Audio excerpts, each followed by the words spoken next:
Hello everyone and welcome to my review of the Chronicles of Narnia, Voyage of the Dawn Tredder.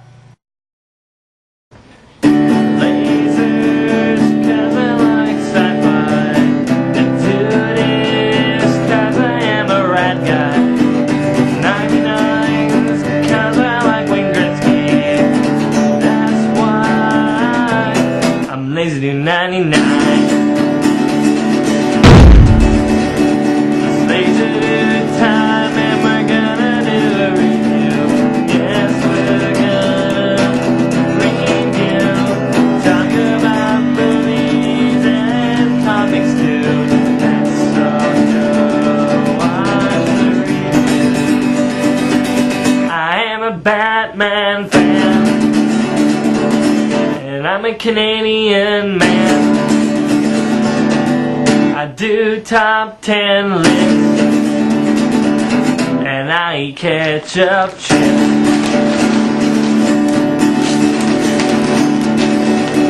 It's laser time, and we're gonna do a review.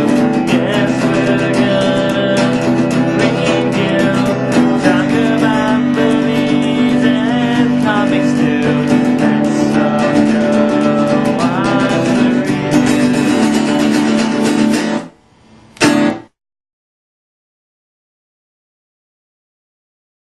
Now, if you don't know, I am a humongous fan of the Narnia stories.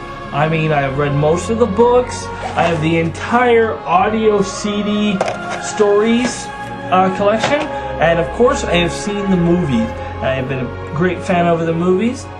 And so, does the Dawn Tredder sail through adversity, even though it's changed both film studio and director? Or does it just sink? Well, let's find out. So the basic story is Edmund and Lucy, the younger kids of the Pevensey Four, are living with their aunt and uncle and their cousin named Eustace. And Eustace is one of these cousins that is going to make your life a living hell. So while they are there, all three of them, Lucy, Edmund, and Eustace, are all sucked into Narnia. And they're on the Dawn Tredder, which is a ship that is run by Prince Caspian, now King Caspian, and he's on a journey to find the seven lords who fled to the seven lords. Oh, get out! This has been another Chris's Moments. So they're out to find the seven lords and find out what happened to them, and then there's this green mist that is threatening to destroy Narnia, so they have to find the seven lords and seven swords to destroy the mist and save Narnia and the seven lords. So let me start by saying that this movie, sometimes it feels, well, see, they take a lot of things of the film and they change them and then combine them and just change them, and sometimes it feels like they can change too much of the story. I mean, they change when events took place, how they happened, and why they happened. However, it is another question altogether to say, did those changes take away from the story or add to them? I mean, the first two Narnia movies changed things as well. I mean, in Prince Caspian, they added more of a rivalry between Prince Caspian and King Peter. And also, remember that whole nighttime battle sequence? That's not in the book. However, I am not here to say if it's exactly like the book. I am here to review a movie. And let's be honest, whether it is exactly like the book isn't as important as is it a good movie. So going into this film, my eyes were on one thing and one thing alone. Eustace. Because Eustace is the thing that was either gonna continue or kill the Narnia series. Because he's the only character that gets to come back in the next book that isn't a new character. And so my eyes were on him the entire time, because the entire Narnia movie franchise was on the shoulders of that one actor. No pressure, eh? And when I first saw the trailer and the clips online, I really thought he was going to blow it. However, this actor was the best part of the film. Well, in my eyes, at least. See, the thing with Eustace is that when you first meet him, you have to hate him. You have to really not like him. But by the end of the story, you have to like him just as much as the other characters, if not more. And this actor completed that to a T. My biggest complaint is, well, you see, there's a part in the story where Eustace gets turned into a dragon. And in the book, he gets turned into a dragon for a while, but he gets turned back into a human before they leave the island. Before they leave that particular island. In this, he stays a dragon till almost the very end. And that I didn't really like because we don't get to see the transformation of him going from a bad, stuck-up kid to a good kid in the film. Right? Well, we don't see it through the kid's perspective. We see it through the perspective of him being a dragon. We have to see him become a better person as him as a dragon. Which, I'm not saying they did a bad job of that. I'm just saying I would prefer it if he was a boy and, you got to see him change through that way. Everyone in this film has to go through many different character arcs. I mean, Edmund is now the only one of the old kings of Narnia, and he has to deal with pride. You see, at home, everyone treats them like they are kids. And in Narnia, everyone treats them as they're supposed to be, like the kings and queens that they really are. However, Edmund is starting to feel like he's once again playing second fiddle, except this time not to Peter, to Caspian. Lucy is coming to an age where she wants boys to notice her and she wants boys to like her. And she sees how everyone is always talking about how beautiful Susan is. So she has to come to grips with being herself and seeing that she has worth too. Now, there are some things I don't like. For example, I didn't really like how they made the Dark Islands the villain of the story. And here's why. See, there's a part of the movie where they are all captured, and then they see these people on the lone islands where they are captured, and they see them load a whole bunch of random people into a paddle boat as a sacrifice. And then this green mist comes out and swallows them up and disappears.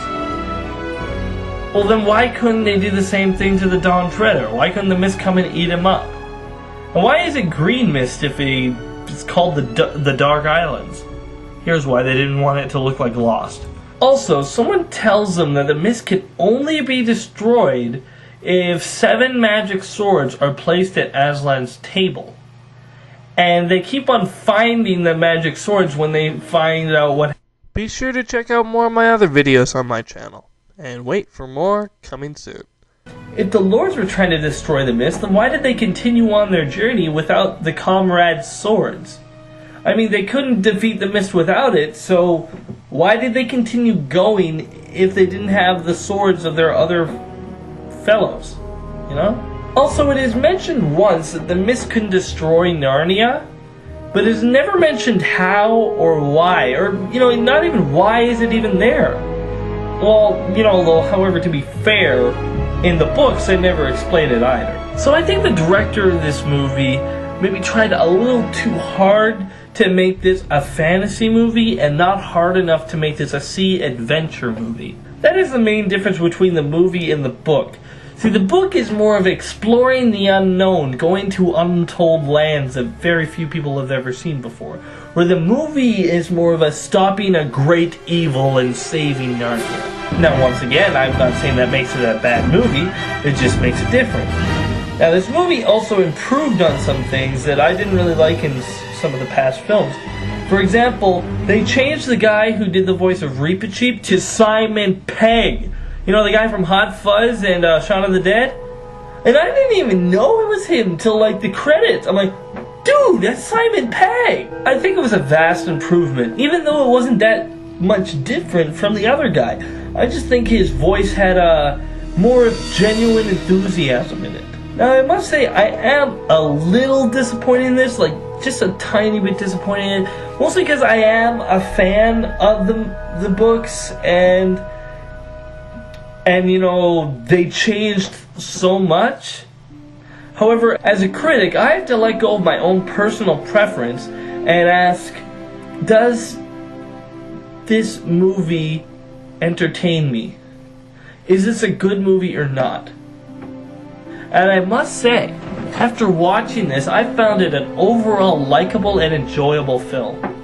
I've heard some people really dissing this movie, and I don't get why. It is really fun and entertaining, and the end battle sequence with the...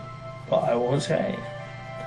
The end battle sequence is so awesome.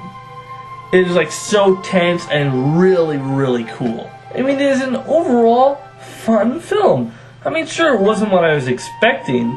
However, speaking from someone who's read the books, I always said, even before the movie was made, that the Tredder would be the hardest movie to make. Because it doesn't really have a straightforward plot to it. The first movie is very simple. Overthrow the queen and her rule. Second movie, very simple. Try to stop the evil Uncle Miraz. Third movie, not so much. It's a more of a complex story with many different angles and many different things to it. So I can forgive them with changing some things because they needed to make it a movie which can't go into the same detail that a book can. And so, because of that, I can give them a break for not sticking exactly to the source material. So in closing, I have to say that Voyage of the Tredder is a pretty enjoyable film. However, I still prefer The Lion, the Witch, and the Wardrobe as my favorite out of the series. Whether it's better than Prince Caspian is debatable. However, this is still a pretty good addition to the Narnia movies. So please, please, please, movie studio, Fox, make the silver chair. I am begging you. Oh, that's right. I am also giving Voyage of the Tredder. Shoot. Where is my laser gun? Oh, there it is. 7 out of 10. So thanks for watching. Remember, I'm LaserDude99, and if I don't like it, it's not worth it. So, thanks a lot. See you around. Oh, by the way, guys, the Narnia CD books, I got this for $30. It's a really good buy. You get all 7 books on tape, and they're really good. I recommend this to everyone. 19 CDs, 7 books. Really good. This would be something to buy if you're interested in Narnia. So anyway, thanks for watching. Goodbye. Be sure to check out more of my other videos on my channel. And wait for more coming soon.